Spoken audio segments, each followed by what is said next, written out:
Picture this. A world stuck in twilight. The sun just gone, hidden by this thick, sooty sky. Yeah, Imagine just miles and miles of emptiness, ruined cities, only the wind. It sounds like fiction, but, well, it's something we really need to face. absolutely. Today on the Deep Dive, we're not just looking at this grim idea. We're diving headfirst into surviving a nuclear winter. It's definitely a chilling scenario. Feels like staring into, our deepest fears. Yeah. But it's so important to understand the science behind it, the potential human cost, the environmental hit. What the experts think. Exactly what the experts predict. And yeah, even those long shot survival possibilities, the goal isn't just fear, it's knowledge. Understanding the sheer weight of this threat and why ultimately prevention is the only real answer. Couldn't agree more. And we're really digging in today. We've gone through about, 7,500 words of research exploring this. It lays out the science, the potential aftermath. It's intense. It is a lot to process, but it gives a clear picture of the stakes. Definitely. Now, before we even get to the long nightmare of nuclear winter itself, we have to grasp what happens first, which is just immediate, unbelievable destruction. That's the key starting point. Nuclear winter is the awful consequence, but it's born from the nuclear war itself, even a supposedly limited exchange. Yeah. The effects are almost beyond imagining. Okay, so let's break down that first wave. We're talking about, around 12,500 nuclear warheads out there, mostly U.S. and Russia. That's the rough number, yes. And even using a tiny fraction of those, the power is just staggering. Our source mentions a single 1 megaton bomb, and plenty of modern weapons are that strong, could just wipe out 5 to 10 square miles gone. Instantly. And what's really sobering is how much more powerful these weapons are now. Think about Hiroshima and Nagasaki. Those bombs caused, horrific devastation, around 200,000 deaths combined. Right. Their yields were 15, 21 kilotons. A megaton is 1,000 kilotons. So one modern bomb can be, vastly more destructive than both of those historical events put together. Wow. That really puts it in perspective. The source paints this terrifying image. Major cities, New York, Moscow, Beijing, Yeah. just vaporized. Instantly, the population's just gone. And that's just the immediate blast deaths. The human Yeah. toll keeps climbing, tragically. How so? Well, there's a 2021 Rutgers study mentioned. It looked at a limited war, say between India and Pakistan, using maybe 100 Hiroshima-sized bombs, Okay. their estimate. Potentially 2 billion deaths globally. That includes the direct hits and all the knock-on effects like famine. 2 billion from a limited exchange. Yeah, at a full-scale war between superpowers. The source suggests it could be over 5 billion deaths, more than half the planet's population. Just try to wrap your head around that scale of loss. It's almost impossible. Yeah. And for anyone who somehow survives the blasts near ground zero, It's horrific. The source describes awful thermal burns, injuries from the blast wave itself, acute radiation sickness. Many wouldn't last long, dying in agony days or weeks later. but this initial horror, this destruction, that's what actually triggers the nuclear winter, right? It sets the stage. Yeah, exactly.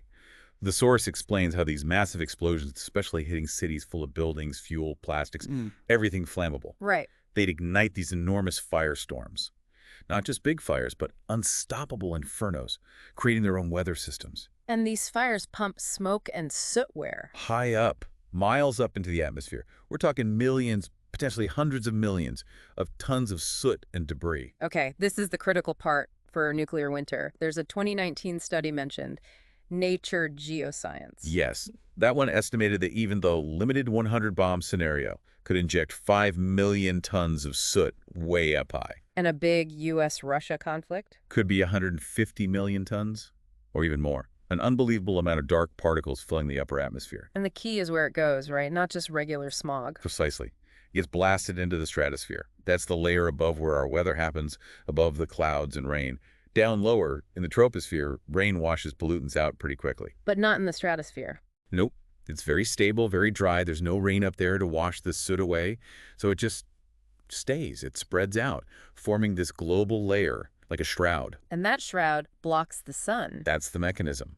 It acts like a massive sunshade, reflecting sunlight back into space before it can warm the Earth. How much cooling are we talking about? The source cites a 2007 study suggesting a large war could drop global average temperatures by 5 to 10 degrees Celsius. That's 9 to 18 Fahrenheit. For maybe a decade. A decade of that kind of cold, and some places could get even colder. Yeah, some regions might see drops of 20 degrees Celsius, that's 36 Fahrenheit. It's comparable to a supervolcano eruption, maybe even worse and longer lasting. It's not just a long winter. It's a radical, sustained shift in the planet's climate system. And it's not just the cold, is it? The source talks about climate chaos. That's a good way to put it. Blocking the sun messes everything up. Precipitation patterns go haywire, severe droughts in some places, endless rain or snow in others.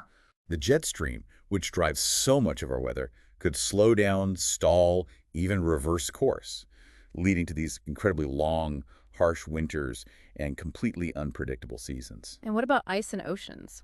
Well, with less sun, Arctic sea ice would likely expand, reflecting even more sunlight away, amplifying the cooling. And the oceans themselves absorb less heat, slowing down major currents, which also adds to the global chill. Some models suggest this dark, cold twilight phase could persist for 10 years or more. 10 years. Okay, so the most direct threat to anyone still alive must be food, right? Photosynthesis needs sunlight if the sun is heavily blocked. That's where it gets incredibly bleak. There was a 2012 study, mentioned PNAS, I think, estimated that just a 10% drop in sunlight could cut major crop yields in half within a year. Only 10%, and we're talking potentially much more blockage than that, plus the freezing temperatures. Exactly. Staple crops, wheat, rice, corn crews, they'd likely fail across huge areas. Growing seasons would shrink or disappear. It highlights just how fragile our global food system is. Even a regional nuclear war could trigger mass starvation worldwide. And it wouldn't just be crops. Livestock needs feed. They'd starve. And ocean ecosystems would be thrown into chaos, so fisheries would collapse too.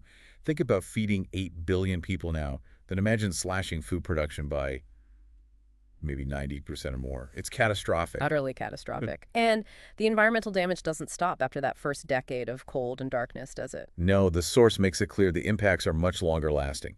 You've got radioactive fallout, cesium-137, strontium-90. These isotopes contaminate soil and water for centuries, making huge areas simply uninhabitable. Centuries. And then there's the ozone layer. The nitrogen oxides produced by the incredible heat of the blast would damage it severely. So more harmful UV radiation gets through. A lot more, which is dangerous for any survivors and devastating for already struggling ecosystems. It's like punching holes in our planet's natural sunscreen.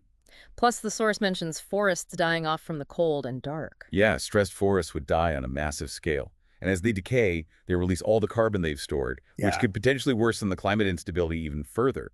The recovery time, decades, maybe millennia, depending on how bad the war was. So the world after this, it's fundamentally changed. Unrecognizable, Wow. immediate devastation, then this prolonged environmental nightmare. What would life actually be like for survivors? Grim. The source talks about these dead zones created by radiation, areas too contaminated for life to thrive for potentially hundreds of years. How big could these zones be? There's a Princeton simulation mentioned. Suggests a U.S.-Russia war could make 30–40% of the land of the Northern Hemisphere unsafe for decades. Imagine that, nearly half the Northern Hemisphere basically off-limits. The major cities. Yeah. Washington, St. Petersburg, Tokyo. Just ghost towns. Potentially, yes. Uninhabitable, which would force desperate migrations.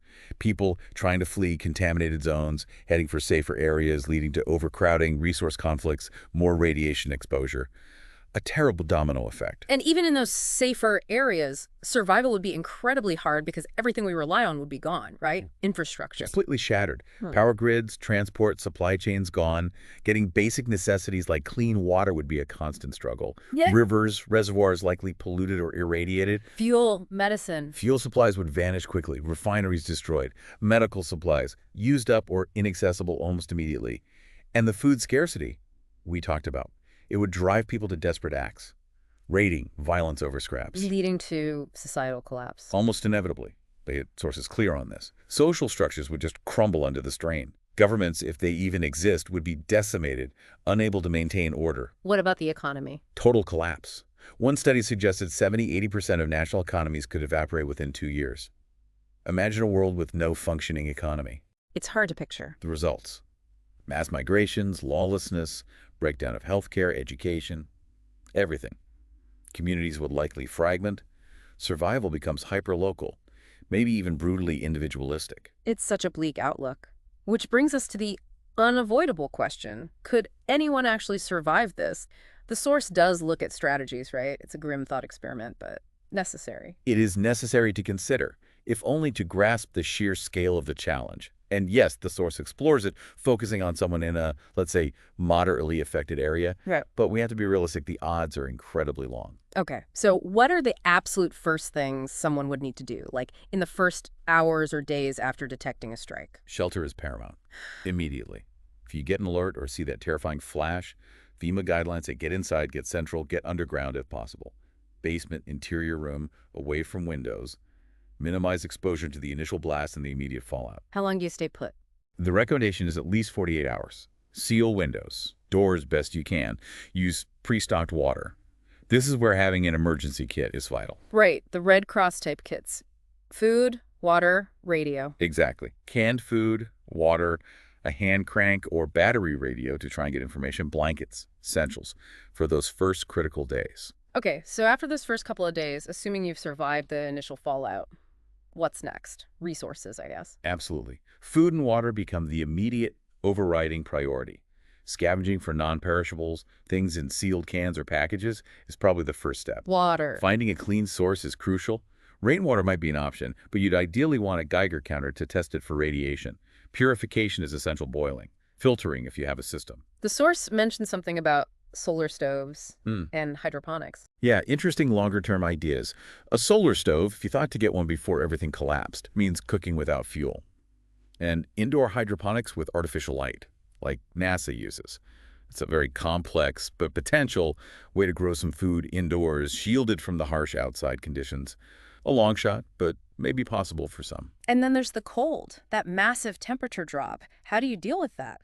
Staying warm becomes a life or death struggle. Insulating your shelter is key. Blankets, debris, anything to trap heat. Think like an igloo, minimizing heat loss. Layering clothes, using body heat if you're with others. Wood stoves. A luxury, probably. Finding enough wood could become a huge problem quickly, leading to deforestation. Plus, the smoke could attract unwanted attention. The source actually mentions basic physical activity, chopping wood if you can find it. Foraging is a way to generate body heat, referencing old Army survival manuals. Right. Okay, what about health? Beyond injuries, there's radiation. Constant threats. Radiation sickness symptoms, nausea, hair loss you'd need to monitor yourself.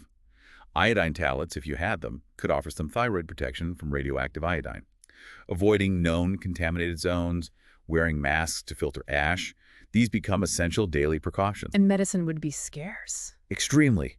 Communities might have to pool knowledge, rely on basic first aid, maybe even herbal remedies like willow bark for pain relief, simply because there's nothing else. The psychological impact must be immense. Isolation, despair. Unimaginable. The source stresses trying to maintain routines, however small. Journaling, exercise, meditation if you can.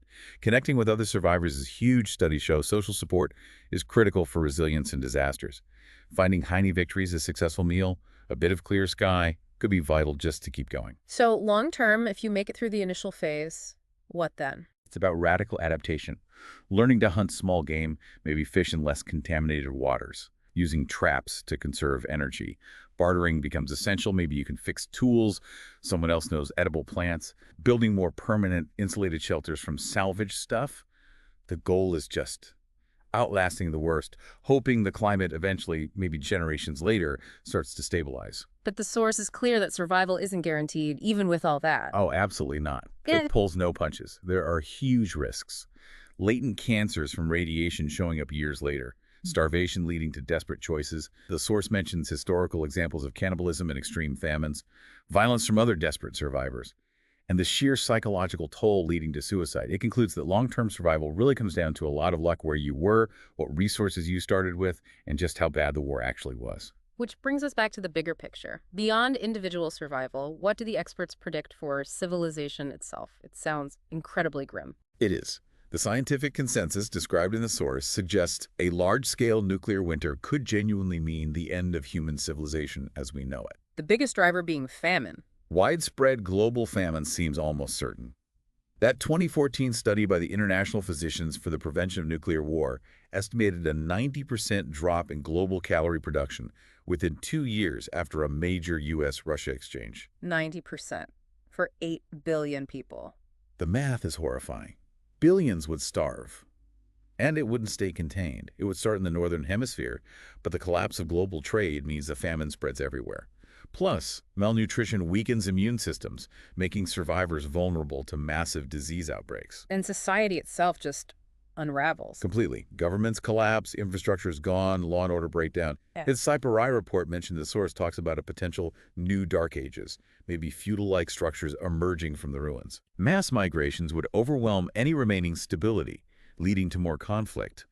And the source emphasizes the psychological shock, billions dead, the sun blocked, the world destroyed, could shatter our cultural and moral frameworks, leading to chaos. And is recovery even possible from that state? That's the terrifying question. Scientists like Alan Robach, mentioned in the source, argue that recovery might be impossible within a human lifespan. The ozone depletion could last decades, bathing survivors in harmful UV rays. Biodiversity loss could be catastrophic, maybe 80–90% of the species wiped out, making rebuilding ecosystems incredibly difficult, if not impossible. It really could be an existential threat. That's the conclusion many experts and groups like the Bulletin of the Atomic Scientists reach. It's why their doomsday clock is so close to midnight in 90 seconds, citing nuclear risk and climate change. The cascading failures, food, water, shelter, governance, environment, could shrink humanity to scattered, struggling bands on a poisoned planet. Recovery, if it ever happened, would take centuries, assuming we didn't finish the job with further conflicts. It's a truly sobering analysis, and it just hammers home the point that prevention is everything. The only way out is to not let it happen in the first place. Exactly. Prevention isn't just the best strategy, it's the only viable one. The source highlights key areas. Diplomacy is critical, strengthening treaties like the NPT, reducing stockpiles, keeping dialogue open, especially between nuclear powers, learning from things like the Cuban Missile Crisis, where back channels were vital. Public awareness too, right? Making sure people understand the stakes. Absolutely. Education, documentaries, grassroots movements, they can pressure governments. Think about the nuclear freeze movement in the 80s. Public opinion can make a difference. It's like climate activism. Awareness drives change. What about technology? Early warning? Missile defense? The source mentions them as potential safeguards, though they're controversial. Early warning can reduce miscalculation, missile defense might deter some attacks, but they have to be paired with de-escalation protocols, otherwise they could increase risk. AI for monitoring is also emerging, trying to improve awareness. But none of that replaces cooperation. No way. Ultimately, it requires a unified global response, a push for disarmament, maybe UN-led, with real incentives, and collaborating on climate resilience research that helps with other crises too, and could be relevant if the worst or even something less catastrophic happens. So wrapping up this deep dive, we've looked at the immediate horror, the long, cold environmental collapse, the societal breakdown of nuclear winter. The expert view is stark. It could literally end civilization. Yeah. It's heavy stuff to take in, definitely daunting. But understanding it, really understanding the potential consequences, is crucial for appreciating why global security and prevention efforts are so incredibly vital. Absolutely.